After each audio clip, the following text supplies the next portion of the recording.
আর আমি তোমাদের মায়াদি দেখো, আমি মূলোর শাক দেখো, খুব সুন্দর কুচি কুচি মূলোর শাক। তো আমার মূলোর শাক খেতে ইচ্ছা করছিল, তো ভাবলাম যে মূলোর শাকটা আমি ঘরে এটুকুই আছে, তো এটুকু কার মুখে দেবো, ভাজলে তো অল্প হয়ে যাবে।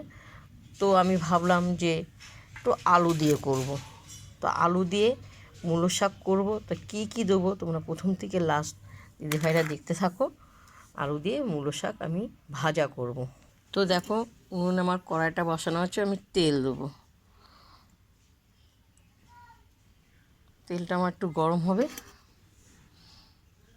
তো আমার তেলটা গরম হয়েছে, দেখেছে আলুগুলো খুব ছোটো ছোটো করে কেটেছি, তেলে ছেড়ে দেওয়া হবে।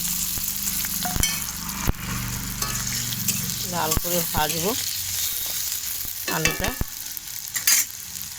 তো কাঁচা লঙ্কা ফালি করা আছে, রসুন থেতো করা আছে, এর সঙ্গে ভাজা হবে।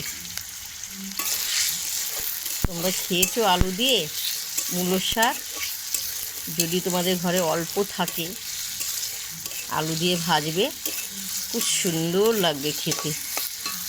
আমি তো এমনিও শুধু শুধু মূলো শাক রসুন ফোড়ন দিয়ে করেছি, তো আজকে তোমাদেরকে দেখাচ্ছি মূলো দিয়ে আলু দিয়ে, মূলো শাক দিয়ে আলু দিয়ে রসুন কাঁচা লঙ্কা ফোড়ন দিয়ে ভাজা।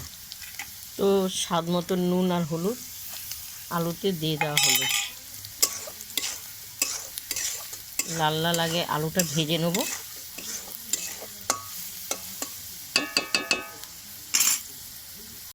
তো লাল লাল ভাজা হয়েছে, দেখেছো মূলো শাক খুব সুন্দর জিরি জিরি করে কাটা হয়েছে, এখানে দিয়ে দেওয়া হলো।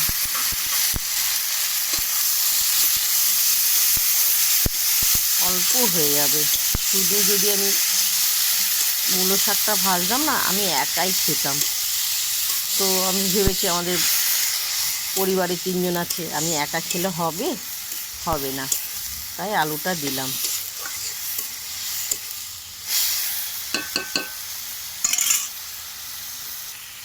দেখো মূলো শাকের জলটা বেরিয়ে গেছে, ধুয়েছিলাম, তো জলটা ভালো করে টানলে শুকনো শুকনো ভাজা ভাজা করে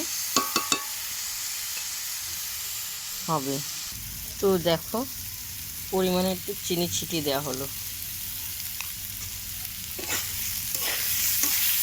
খুব একটু লাল লাল করে ভাজা হবে।